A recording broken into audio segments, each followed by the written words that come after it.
찬송을 듣고 나오면 마음이 확 열립니다. 저는 여러분 어떠신가요? 괜찮으신가요? 오늘도 하나님께서 우리에게 말씀을 듣기 전에 마음을 활짝 열어주셔서 감사합니다. 여러분의 마음에도 문이 있다면 이 시간 활짝 여셔서 하나님께서 들어가실 수 있도록 성령의 말씀이 여러분의 마음 속으로 들어갈 수 있도록 여러분의 문을 활짝 열어주시기를 바랍니다. 혹시라도 말씀을 방해하는, 들어오지 못하게 만드는 여러 가지 생각들이 있다면 주님께서 이 시간 다 제거해 주시기를 바랍니다. 우리 하나님의 말씀을 함께 읽도록 하겠습니다. 열왕기하 6장, 열왕기하 6장 14절에서 19절 말씀까지만 읽도록 하겠습니다.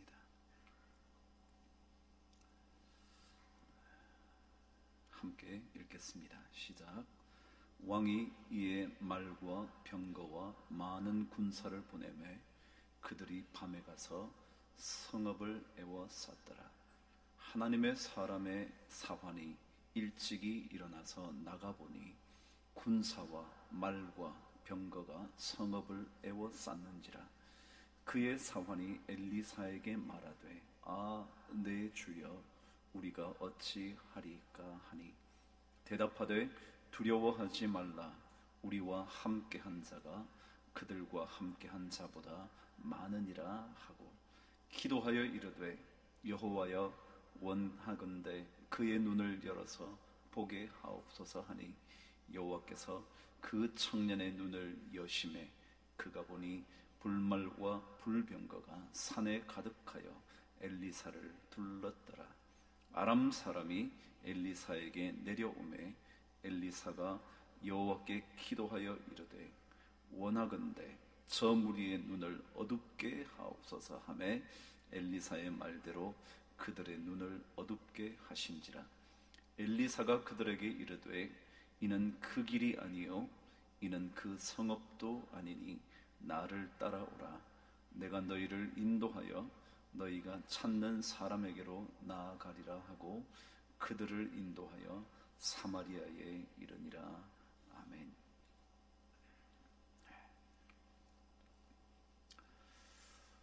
우리 삶에는 많은 일들이 벌어집니다. 그것을 사건이라고 말하죠.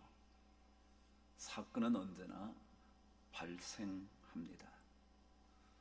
제가 원하든지 원하지 않든지 사건은 자꾸만 일어납니다. 막을 수가 없습니다.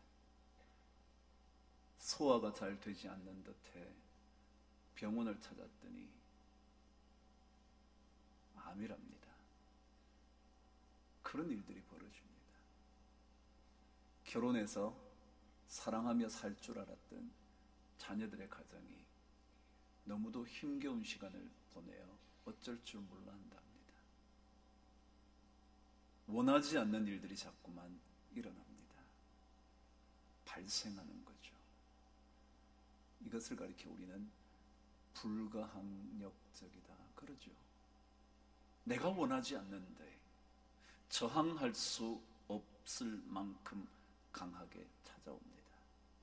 내가 막을 수만 있다면, 저항할 수만 있다면 그 일을 벌어지지 않게 만들 수 있을지 모르겠지만 그렇지 않은 일들이 자꾸만 일어납니다. 혹시라도 사건이 발생한다 하더라도 내가 해결할 수 있고 내가 정돈할 수 있을 적절한 양만큼만 일어나 준다면 그래도 괜찮을 텐데 전혀 그렇지 않게 사건은 자꾸만 일어납니다. 그럴 때 중요한 것은 사건을 어떻게 볼 거냐, 그게 중요합니다. 일어나지 않을 수 없는 일이라면, 아니 원하지 않아도 자꾸만 일어나는 일이라면 내가 그것을 어떻게 바라볼 거냐, 어떻게 해석할 거냐 라는 시각이 중요합니다. 옛부터 눈이 보배라 그랬습니다. 그러나 그 보배라는 말, 눈이 보배라는 말은 단순히 보는 것을 의미하는 것만은 아닐 겁니다. 어떻게 해석할 거냐, 그게 중요하다. 그것을 가리켜 우리는 시각의 중요성이라 그럽니다. 요즘 고전 읽기가 강조가 됩니다. 고전을 좀 읽어야 되는데 우리는 고전이 있다는 얘기만 듣죠. 미국의 시카고 대학이라는 대학이 있는데 그 대학은 지금 이미 100명 가까운 노벨상 수상자가 배출된 학교입니다. 탁월한 학교죠. 근데 그 학교가 그러한 길을 걸었던 일에는 중요한 사건 하나가 있었답니다. 그게 뭐냐면 5대 총장으로 등장한 한 사람이 그 대학생들에게 졸업하기 전까지 고전 100권을 읽어야만 졸업하게 만들었다는 겁니다. 고전을 100권. 단테의 신곡. 쉽게 말하면 그런 책들이요. 우리는 듣기만 했지 읽어보지 않은 책이요. 그 책을 100권을 읽어야만 졸업을 하게 했답니다. 그때부터 시카고 대학을 졸업한 수많은 졸업생들이 노벨상을 수상하기 시작했다고 말합니다. 정확한 통계입니다. 고전이요. 고전을 읽어야 한다는데 우리나라 사람들이야 뭐 동양 고전을 많이 읽을 수 있을 기회가 있겠죠. 제가 동양 고전 한 얘기를 하죠. 장자라는 사람 들어보셨죠?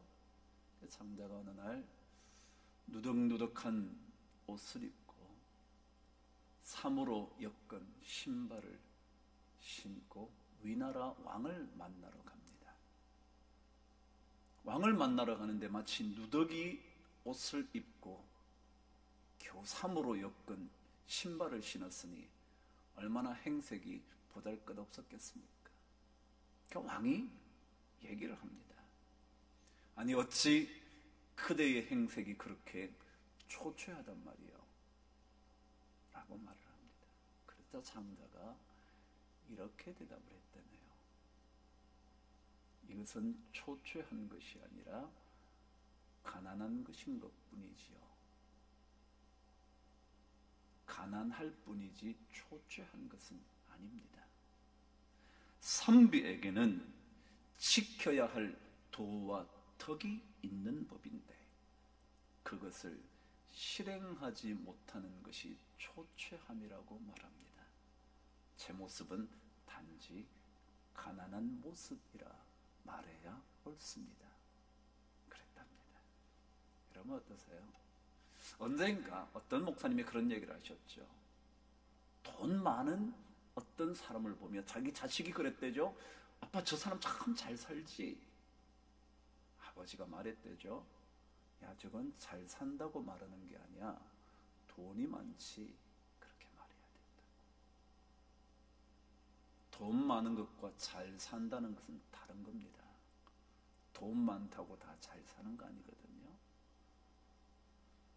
행색이 누추하다 그런 것은 가난하다는 돈이 없다는 것뿐이지 정말 그 인생이 초라하다는 것을 의미하지는 않는다는 겁니다. 시각이요. 어떻게 볼 거냐. 어쩔 수 없이 우리 인생에 일어나는 수많은 일들 열심히 노력했는데 사업이 잘 되지 않아 어려움을 겪어서 가난하게 살 수 있게 될지 모르지만 그런 일들이 일어나지만 사건은 자꾸 발생하지만 중요한 것은 그 사건을 어떻게 해석하느냐, 그 사건을 어떻게 볼 것이냐, 무엇을 보느냐가 아니라 어떻게 볼 거냐. 시각, 대응, 반응, 그것이 중요하다는 겁니다. 예수 믿는 사람들은 어쩔 수 없이 일어나는 사건에 대하여 어떻게 봐야 하는가? 정답은 믿음의 눈으로, 믿음의 시각으로 보아야 한다. 그런 얘기 하려고 그러는 겁니다. 상식이죠. 예수 믿는 사람에게 이 얘기는 상식이죠. 믿음의 눈으로 사건을 해석한다. 믿음의 눈으로 사건을 바라본다. 그게 우리 믿는 사람이 마땅히 해야 할 일이죠. 믿음의 눈으로 본다는 게 뭘까요? 믿음의 눈으로. 여러분과 제가 지난 시간에도 믿음의 값어치, 그것에 대해서 묵상을 했는데, 믿음의 눈으로 본다는 게 뭘까? 저는 에베소서 1장의 말씀을 한번 읽어보시면서 믿음의 눈 한번 생각해 볼 수 있게 되기를 바랍니다. 에베소서 1장 18절 19절 읽겠습니다. 제가 가지고 있는 성경 311면입니다. 제가 가지고 있는 성경이죠. 311면. 자, 18절 찾으셨나요? 311면, 신약 성경 311면, 에베소서 1장 18절 19절 저와 함께 읽겠습니다. 시작. 너희 마음의 눈을 밝히사 그의 부르심의 소망이 무엇이며 성도 안에서 그 기업의 영광의 풍성함이 무엇이며 그의 힘의 위력으로 역사하심을 따라 믿는 우리에게 베푸신 능력의 지극히 크심이 어떠한 것을 너희로 알게 하시기를 구하노라. 몇 번 제가 인용하는 말씀입니다.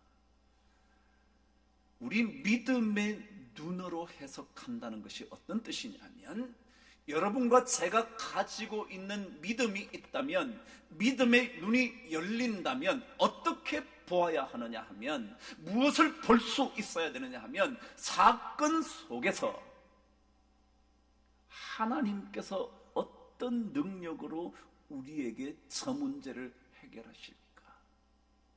하나님의 능력이 얼마나 크신지, 지극히 크신데 그 지극히 크신 능력이 어떻게 역사하시는가? 그것을 볼 수 있어야 믿음의 눈이 열렸다 그런 겁니다. 오늘 성경은 너희 마음의 눈, 믿는 우리들의 마음, 믿음의 눈이 열리면 무엇을 보느냐 하면 하나님의 능력의 놀라운 역사하심을 보게 된다. 그거예요. 사건이 여러분과 저에게 일어나는데, 감당할 수 없는 사건인데, 하루 이틀이 아니라 1, 2년이 아니라 10년도 더 지속되는 사건인데, 그 사건 속에서 우리가 믿음의 눈이 열리면 뭘 보아야 되느냐면 하나님의 능력이 크시지, 지극히 크시지. 어느 순간 이 문제는 하나님의 능력으로 해결되겠지. 이걸 볼 수 있어야 한다는 겁니다. 이게 믿음의 눈이라는 겁니다. 믿음의 눈이 열리면 하나님의 능력이 우리에게 얼마나 크신 것인지 볼 수 있게 된다는 겁니다. 그래서 믿음의 눈이라는 것은 하나님의 능력을 볼 수 있는 눈, 그런 겁니다. 하나님의 능력을 볼 수 있는 눈. 여러분, 이 사람의 얘기를 자주 들을지 모르겠습니다. 오스월드 챔버스라고 되어 있는, 오스월드 챔버스라는 사람, 좋은 신앙인. 그분의 책들이 우리 믿음의 삶을 사는 사람들에게 영적인 책, 고전 중에 속한다고 그러죠. 근데 그분이 이런 책 하나를 썼습니다. 전도서를 주석 같은 건 아닌 전도서에 관해서 자기가 씁니다. 그래서 전도서를 말하다. 그래서 제목이 뭐냐면 그분 손의 그늘이라는 책입니다. 그분 손의 그늘. 그늘이 뭔지 아시죠? 자식은 다 부모의 그늘 아래서 살죠. 뭐 그런 느낌이요, 그런 거예요. 그 책에서 이렇게 적었습니다. 우리가 하나님의 구원을 얻을 때 가장 위대한 사실은 눈이 뜨인다는 것이다. 다시 한번요. 우리가 하나님의 구원을 얻을 때 가장 위대한 사실은 뭐냐 하면 우리의 눈이 뜨여진다는 것입니다. 눈이 뜨이면 가장 먼저 보게 되는 것은 들꽃 속에도 역사하시는 하나님의 손길입니다. 눈이 열리면 가장 먼저 보게 되는 게 뭐냐면 들꽃 속에서도 하나님이 역사하고 계시는구나. 아무것도 아닌 그냥 피어나는 들꽃에도 하나님의 손길이 있구나. 이게 믿음의 눈이 뜨여지면 제일 먼저 보게 된다는 겁니다. 그리고 모든 것을 황량한 광야로 만들어버리는 타오르는 정욕으로부터 자유하게 됩니다. 우리가 구원을 얻으면 그게 뭐냐면 믿음의 사람이 되면 가장 위대한 사실이 뭐냐면 눈이 뜨이게 된다는 거예요. 눈을 뜨게 된다는 거예요. 믿음의 눈을 갖게 된다는 거예요. 아니, 믿음의 눈을 갖게 된 게 아니라 믿음의 눈을 가지고 믿음의 눈이 열려서 그 믿음의 눈으로 믿음의 시각으로 보게 된다는 거예요. 보잘것없는 들꽃 속에도 하나님의 역사하심, 나처럼 가장 소중하게 생각하는 존재 하나님의 자녀인 우리에게는 더더욱이 놀라운 하나님의 위대한 손길이 있다. 그걸 보게 된다. 그래서 쓸데없는 것들, 구하면 구할수록 우리의 삶이 황량한 광야처럼 바뀌는 그런 것들로부터 자유하게 된다. 그래요. 믿음의 눈이라는 것은 하나님의 능력이 어떻게 우리에게 역사하시는지를 볼 수 있는 눈. 사건은 끊임없이 일어나는데, 생각하고 싶지도 않은 일들은 자꾸 벌어지는데, 원하지 않는, 해결할 수 없는, 내가 감당할 수 없는 일들이 자꾸 일어나는데, 그런 사건 속에서도 그 사건 속에 역사하시는 하나님의 손길을 보게 되는 게 믿음의 눈을 가졌다. 그런 거예요.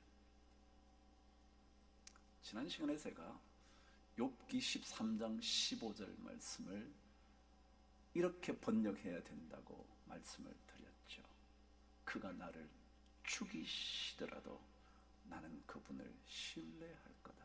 그렇게 읽어야 된다 그랬죠.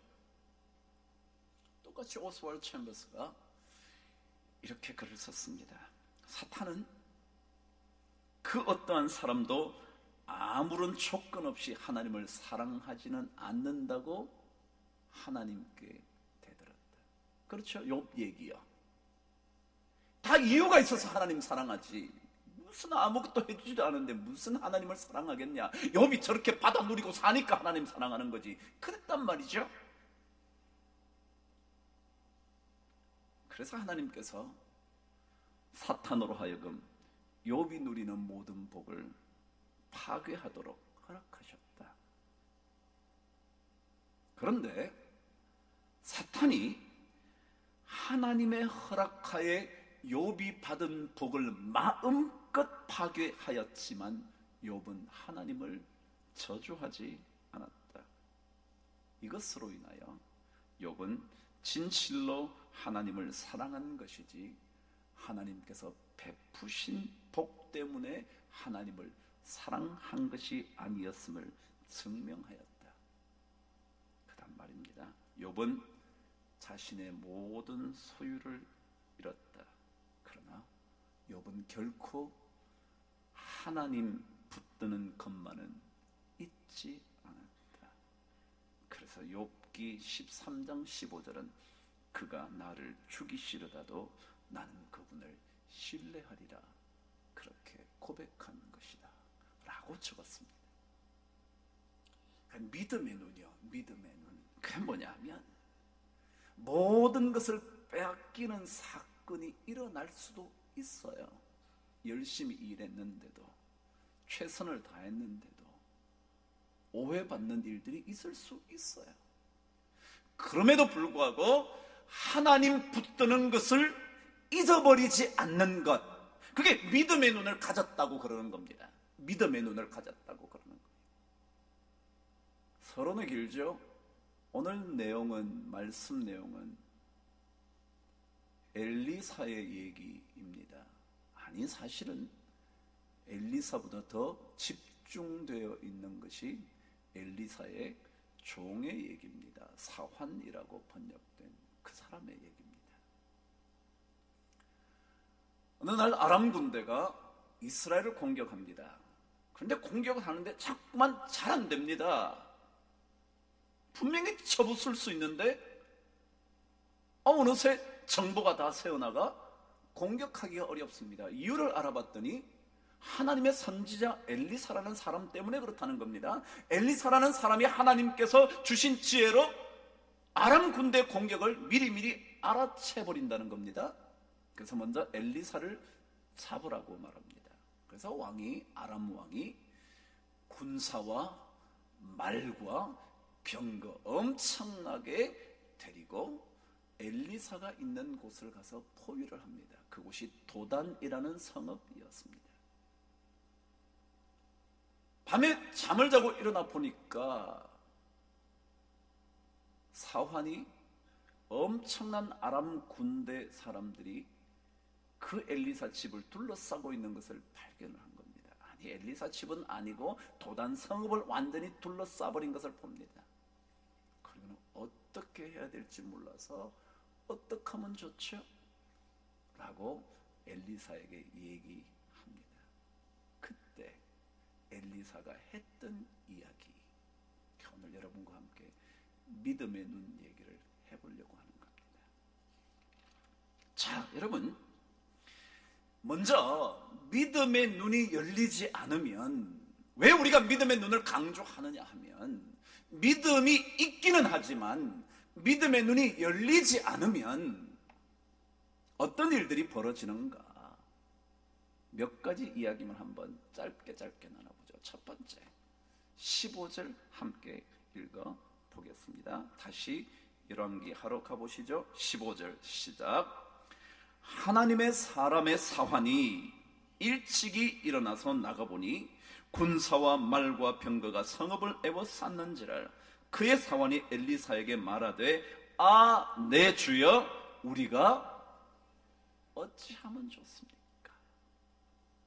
자, 여러분, 먼저는요, 우리가 믿음은 있지만, 제가 늘 말씀드려요. 여러분과 제가 믿음 생활은 오랫동안 했지만 믿음의 눈이 열리지 않으면 제일 먼저 찾아오는 게 뭐냐면 두려움입니다. 아, 내 주여, 어떻게 하면 좋습니까? 일들이 자꾸 벌어집니다. 여러분이 원하지도 않고 저도 원하지 않고 여러분 자식도 원하지 않는 일들이 자꾸 벌어집니다. 그때마다 믿음의 눈이 감기면 제일 먼저 찾아오는 게 두려움입니다. 어떻게 하면 좋지? 어떻게 하면 좋지? 믿음의 눈을 뜨지 못하면 두려움이라는 공포의 제물이 됩니다. 어떻게 할 줄을 몰라. 아, 어떻게 하면 좋죠? 아, 내 주여, 우리가 어찌할까요? 어떻게 하면 좋을까요?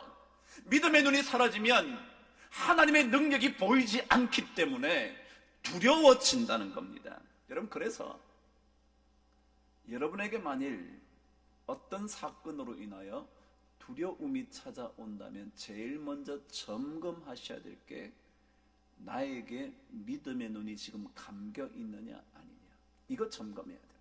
건강을 잃어서 사업이 갑자기 잘 안 돼서 자식 가정이 무너져서 엉뚱한 오해로 상처가 너무 커서 어찌 해야 될지 모를 때, 그때 내 마음속에 두려움이 몰려온다면 제일 먼저 우리는 저거 어떡하지가 아니라 내가 하나님의 능력을 볼 수 있는 눈이 감겨져 있지는 않은가? 이걸 봐야 된다. 이게 가장 중요해요.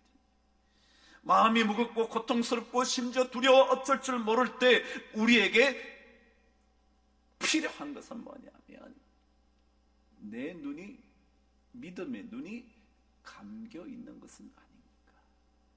이게 가장 중요한 작업이에요. 이게 믿음을 가진 사람.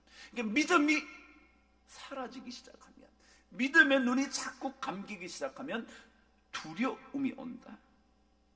자신이 이길 수 없는 상황에 대하여 두려움이 찾아오는 겁니다.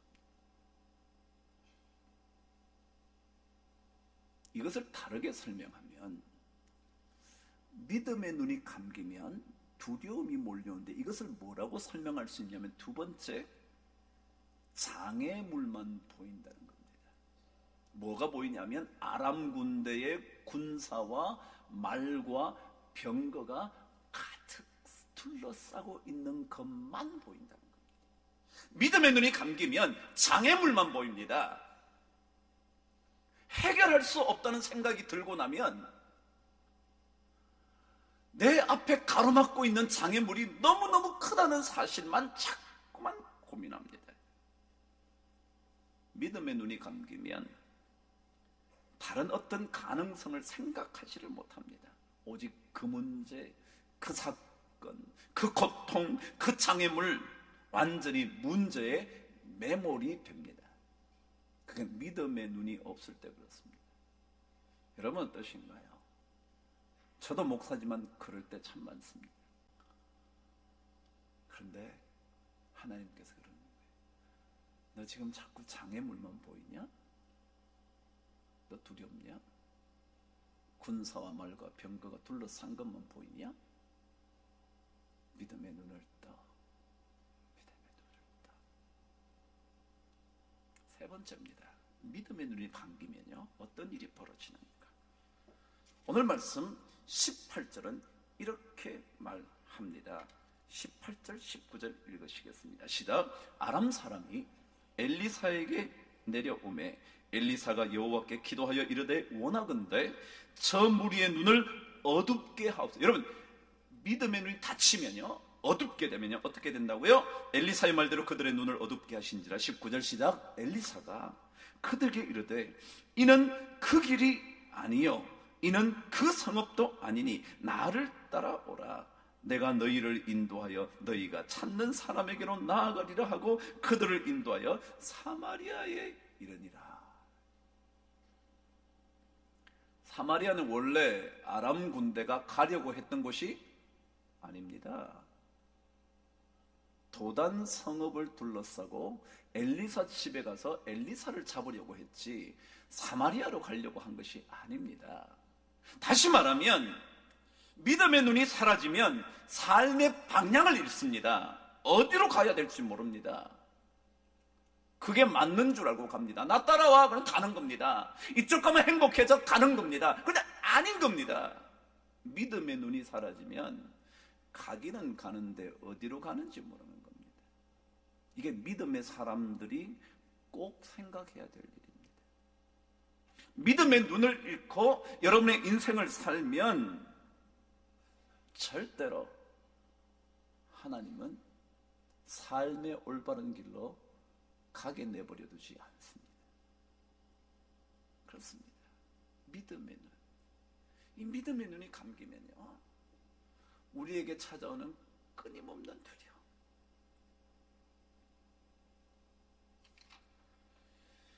그래서 우리가 믿음의 눈을 떠야 되는 거죠. 믿음의 눈을 뜨면 이게 보이기 시작하거든요. 마치 오스왈드 챔버스가 얘기한 것처럼 하나님의 구원을 얻고 나면 가장 위대한 사실이 눈이 뜨인다는 건데, 눈이 뜨여지면 가장 먼저 보게 되는 것이 들꽃 같은 보잘것없는 것 속에서도 하나님의 손길이 있지 라는 걸 알게 된다 그랬는데, 눈을 뜨고 나면 오늘 성경은 이렇게 말합니다. 15절 저와 함께 다시 한번 읽겠습니다. 16절 읽겠습니다. 시작. 대답하되 두려워하지 말라.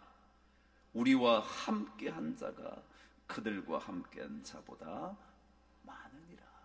눈을 뜨고 나면, 드디어 믿음의 눈이 열리고 나면 언제나 우리와 함께한 자가 저들과 함께한 자보다 많다는 것을 알게 됩니다. 믿음의 눈이 감기면 저쪽이 더 강한 것 같습니다. 해결이 안 될 것 같습니다. 그래서 두렵습니다. 그래서 생각만 하면 머리가 깨질 것 같습니다. 근데 믿음의 눈이 열리면 우리와 함께한 자가 저들과 함께한 자보다 많으니라. 이걸 알게 됩니다. 왜요? 제가 말씀드렸잖아요. 에베소서 말씀대로 우리 마음의 눈이 열리면, 믿음의 눈이 열리면 그의 능력의 위대하심을 따라, 역사하심을 따라 그분의 능력이 얼마나 큰지를 알게 된다는 거죠. 그래서 시편의 기자가 말했죠. 내 눈을 열어서 주의 법에, 주의 율법에서 놀라운 것들을 보게 하여 주옵소서. 내 눈을 열어서 주의 율법, 주의 말씀. 여러분, 제가 말씀에 대한 얘기를 했잖아요. 말씀이라는 것은 능력이라고요. 하나님이 말씀으로 창조하셨잖아요. 말씀은 능력이라고요. 그 말씀에서 놀라운 것, 그 말씀에서 나오는 능력의 놀라운 것을 보게 해달라고 시편 119편이 말하잖아요. 그러니까 믿음을 가지면, 믿음의 눈을 뜨면 세상은 다르게 보이죠.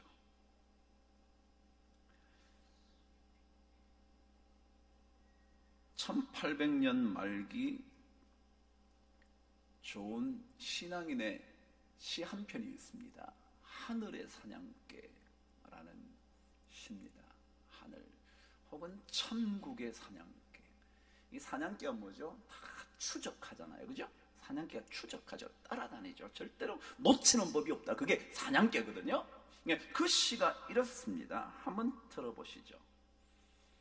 기둥 같았던 안정의 시간들이 흔들린다. 여러분 어떠세요? 믿고 있는 여러분의 삶의 기둥이 되는 것들이, 안정적인 것들이 흔들릴 때 없나요? 믿고 있었는데,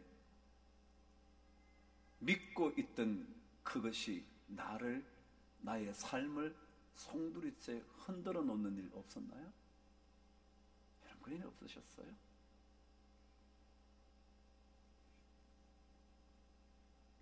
두 번째 식구는 이렇습니다. 삶이 너무 무거워 어두움이 번진다. 그래, 여러분과 제가 겪는 일 아닌가요? 삶이 너무 힘들어서, 견디기 어려워서 내 삶에 어두움이 가득히 퍼져가는 거예요. 이 어둠을 어떻게 물리칩니까? 오랜 세월 제 가운데 서 있었구나. 그래요. 우린 다 죄로 변해버릴 것, 그런 것 가운데 서서 살았던 거예요. 아무것도 아닌데 그것 붙잡고 그게 기둥인 줄 알고, 그게 내 삶에 안정을 줄 줄 알고 그렇게 살았던 거예요. 그런데 그 다음이 이렇습니다.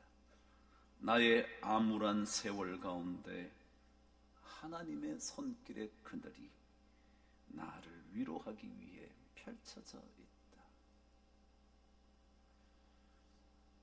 여러분, 하나님의 위로의 손길이 내 암울한 세월 속에 쫙 퍼져 있어요. 그늘처럼. 그래서 끊임없이 그러죠. 두려워하지 말라고. 내가 너와 함께 하겠다고. 내 오른팔로 너를 붙들겠다고. 네가 물 가운데 지날지라도 물이 너를 침몰치 못할 거라고. 네가 불 가운데 지날지라도 너를 사르지 못할 거라고. 불꽃이 여러분의 인생을 태우지 못할 거라고. 두려워하지 말라고. 믿음의 눈은 이렇게 말씀하시는 하나님을 볼 수 있는 겁니다. 내 암울한 인생의 세월 속에 하나님의 손길의 그늘이 나를 위로하기 위하여 펼쳐져 있다는 것을 보는 겁니다. 그래서 우리는 믿음의 눈을 떠야 합니다. 엘리야가 사완의 믿음 눈을 위하여 기도했던 것처럼, 주여 저 사람의 눈을 열어주셔서 보게 하여 주옵소서. 보았더니 엘리사를 둘러싼 불mol과 불평거가 가득하다. 모르겠어요 여러분, 진짜 이런 게 보였는지 말았는지 전 모르겠는데, 그러나 한 가지 분명한 것은 이사야의 말씀, 이사야 43장의 그 말씀대로 하나님께서 우리에게 두려워하지 말라고 말씀하시면서 약속하신 그것들을 볼 수 있다면, 사도 바울이 기도한 것처럼 하나님의 능력의 위대하심을 우리가 볼 수 있다면, 엘리사를 둘러싼, 우리를 둘러싸고 있는 하나님의 손길, 하나님의 불별, 불말과 불평거를 볼 수 있다면, 그러면 믿음의 눈이 열려 있다는 것이고, 그리고 그 믿음의 눈이 열려 있으면 내가 감당할 수 없는 수많은 사건들이 일어난다고 해도 그래도 우리는 두려워하지 않을 수 있을 거다. 다윗의 이야기 시편을 읽으면 그가 고통스러워할 때마다 다시 찾은 하나님, 그 때문에 그는 안정을 느낍니다. 말씀을 잘 읽어보시면 하나님을 생각지 않고 막 문제가 많은 것들을 생각하면, 이 수렁, 죽음의 수렁, 이 사슬, 나를 쫓아오는 사냥꾼, 이것들만 생각하면 죽을 것 같은데, 하나님을 생각하면 그때부터 마치 마음이 안온해지는, 그게 기록되어 있습니다. 여러분, 우리 다 연약한 사람입니다. 감당할 수 없는 일들이 나면 두려움이 몰려옵니다. 당연합니다. 그러나 그때 다시 하나님을 찾는 것, 욥처럼 그가 나를 죽이실지라도 나는 그분을 신뢰하리라. 이 믿음의 삶으로 다시 되돌아가면, 믿음의 눈을 다시 뜨면 하나님께서 우리에게 어떻게 위로하실는지, 어떻게 역사하실는지를 하나 둘씩 보게 될 줄 믿습니다. 우리 모든 성도님들에게, 저에게도 믿음의 눈이 좀 더 활짝 열려져서 하나님의 능력의 위대하심이 얼마나 큰지 볼 수 있게 되는 은혜가 넘치게 되기를 주의 이름으로 축복합니다. 기도하겠습니다. 하나님 아버지, 고맙습니다. 어느새 1월 마지막 주일이 되었습니다. 얼마나 빠르게 가는 세월인지, 빨리 감에도 불구하고 남아있는 것을 볼 때마다 또 어찌할 바를 모릅니다.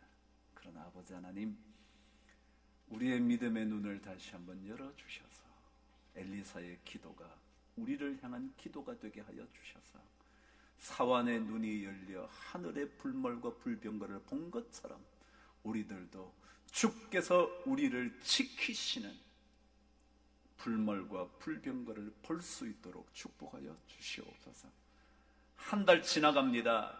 12월 끝날 때까지 우리를 위하여 펼쳐놓으신 하나님의 위로의 손길이 우리 믿음의 눈으로 확인되어질 수 있도록 축복하여 주시옵소서. 예수님 이름으로 기도합니다.